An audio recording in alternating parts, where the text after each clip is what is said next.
Hey YouTube, it's Elvis Ammo here.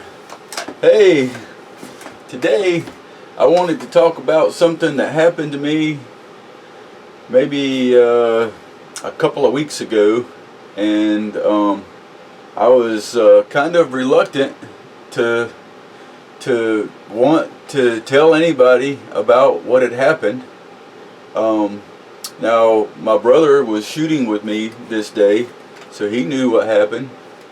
And I kind of pride myself on, being, a very careful reloader, and I take pride in great detail, as I'm working up loads and making bullets and shooting and all of that kind of thing. So I was kind of reluctant to come on here, but I had loaded up a 380 case in with my 9mm, and I ended up trying to shoot it out of my Glock 19. All right. Now, I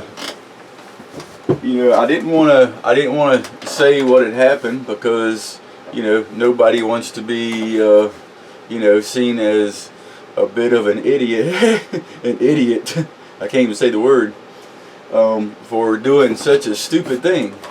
But I was looking up some different stuff on it, and immediately after I tried to shoot this thing, now it didn't go off, and I'm lucky for that, and I'll tell you why. Some of you guys are saying, well, you can shoot a 380 in a 9mm gun, no problem, and that's probably true. I don't advise doing that, by the way, because there's some different measurements, and there could be some problems. They're not made to fire in a Glock 19.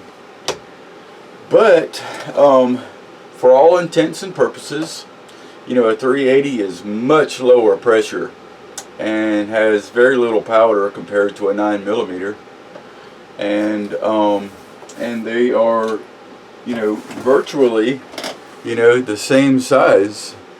Here's the 9mm and the 380. You can see there's a little difference in the length of the case.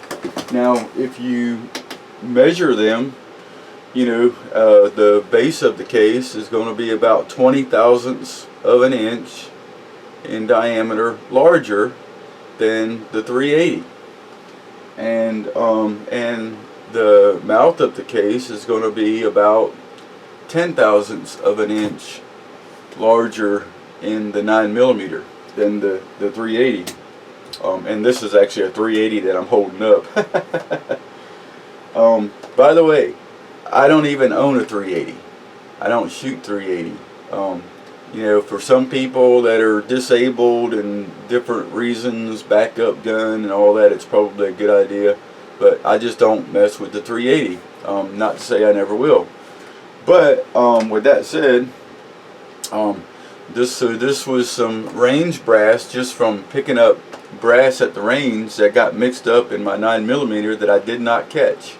Shame on me. I didn't catch it when I cleaned it. I didn't catch it when I loaded it in my brass feeding magazine on my press, and I didn't catch it when I loaded it as the brass and bullets were going around my press, and I didn't catch it after I took it off. And I remember what had happened the day I was doing that. I was talking to somebody while I was reloading in my reloading room, and I just can't do two things at one time. I have a hard enough time doing one thing at a time. But that's what had happened that day, and so here's what had happened to me. So I loaded this thing up.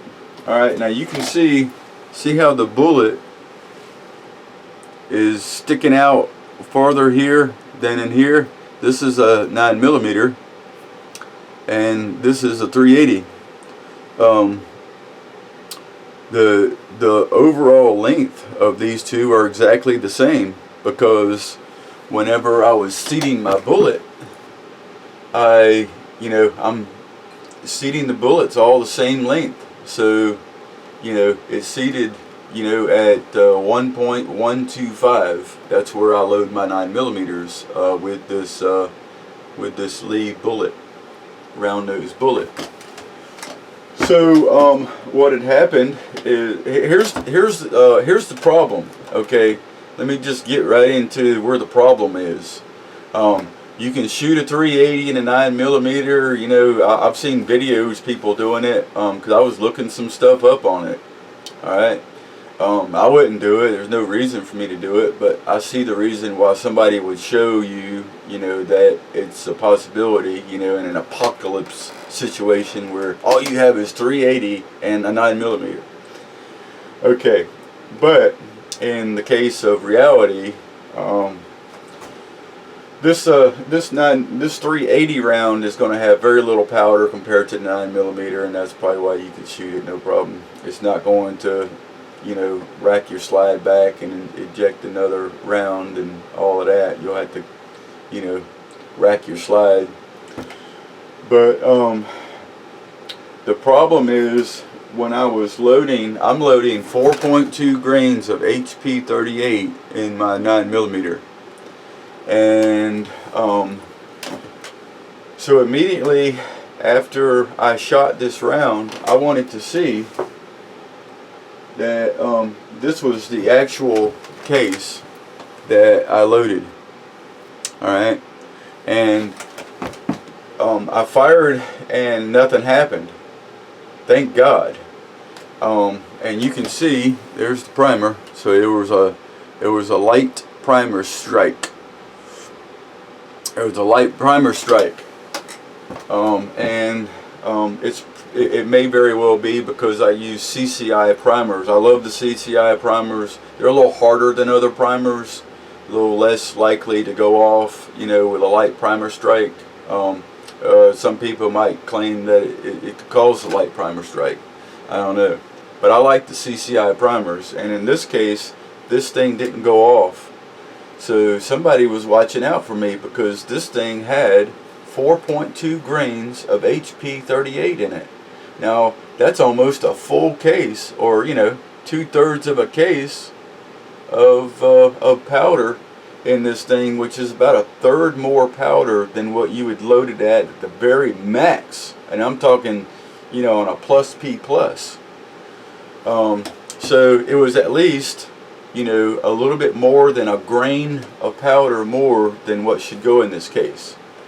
So if you were somebody that were just trying to shoot 380s, might not be a problem. But if you're loading 9mm and you load this case for a 9mm and try to shoot it, I don't know what's going to happen to you. I don't know what's going to happen to your gun. But this is something that I done that was very careless, and should never happen. There's just no reason for something like that to happen, with all the opportunities to look for your mistakes as you're loading. So what I had done is, when after I fired this and it didn't go off, I'm like, what the heck happened? This is my Glock. It's like, I don't have malfunctions. I just don't, even on the range. So I pulled this thing out, and the first thing I wanted to see is, okay, this is kind of scary. So I deconstructed the bullet, and I wanted to see, how much powder was in it, because whenever I was running this thing through my progressive press, as the progressive press is spinning around, I wanted to see, did this case make contact in the Lee auto drum powder measure?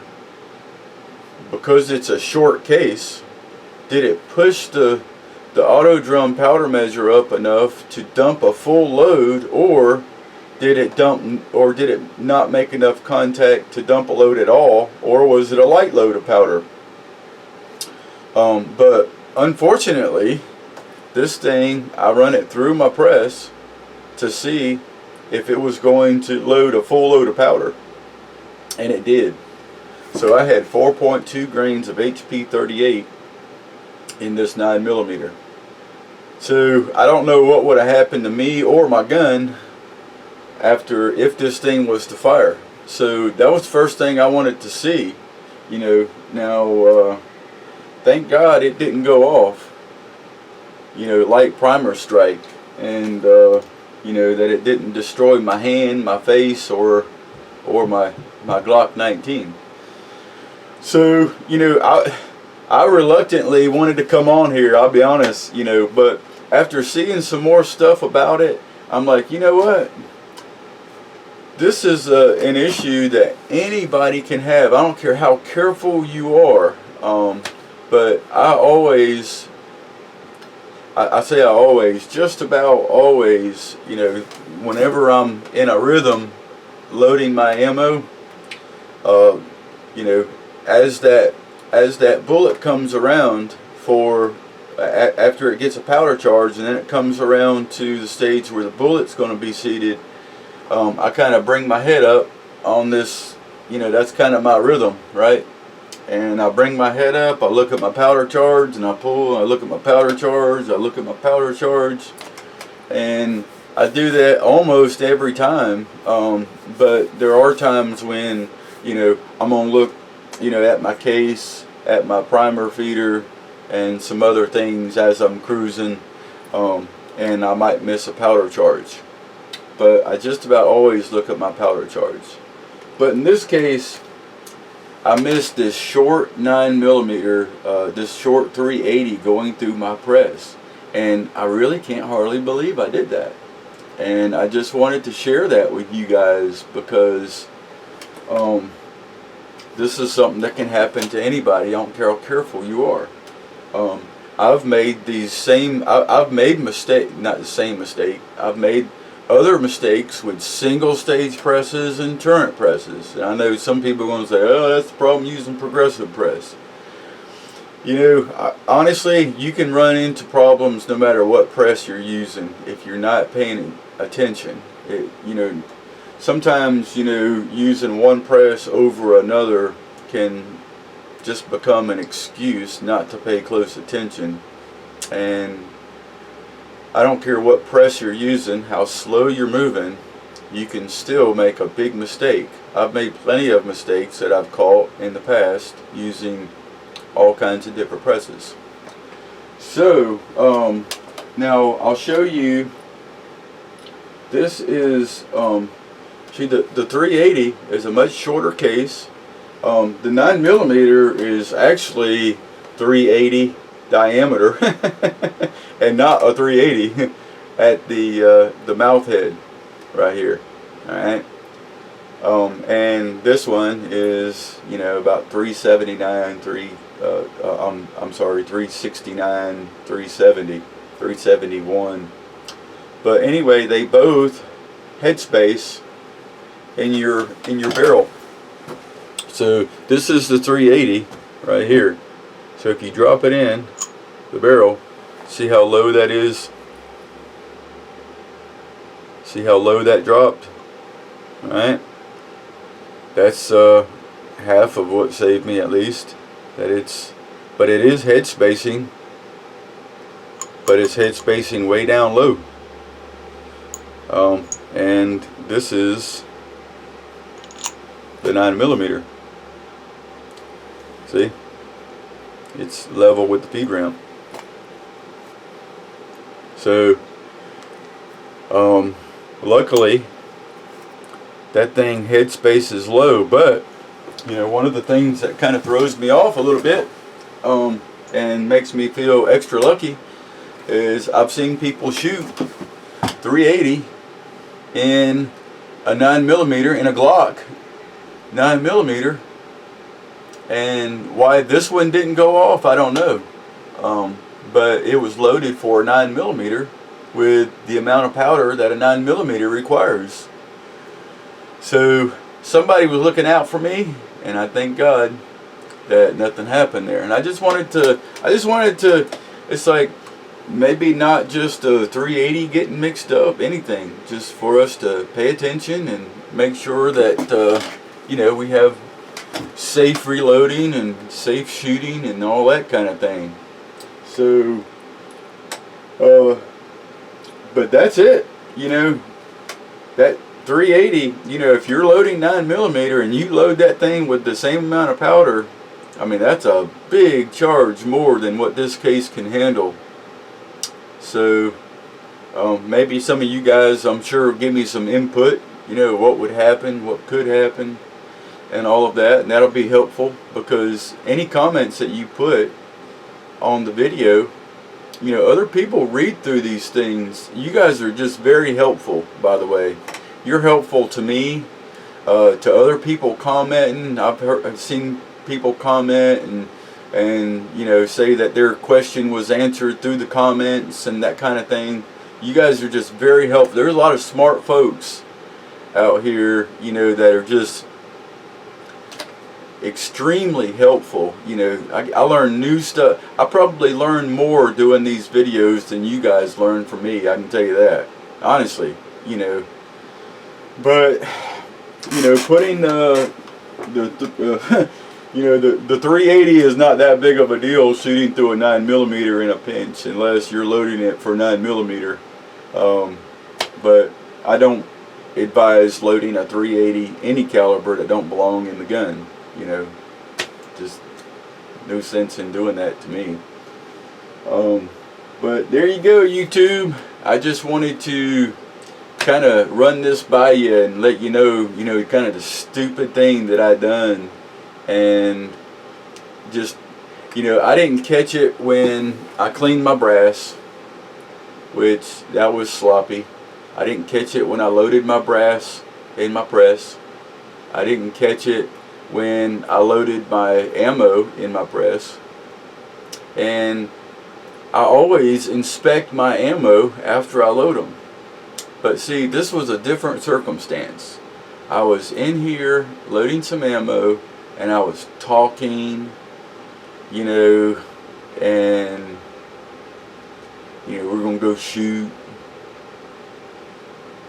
It just, what can I say? I mean, there's no excuse. I just was sloppy. I just disregarded, you know, some of the things that I would normally do, you know, and just kind of passed it off as, you know, it's always okay. I'm always alright. I always make good ammo. There's never a problem. But there was. YouTube, thank you for watching. And if I don't see you before Christmas, I got another video I need to get out, and I'm hoping I'm going to get it out before Christmas. But if I don't see you, Merry Christmas to you guys, and thank you for subscribing and liking and commenting. God bless you guys, and Happy New Year.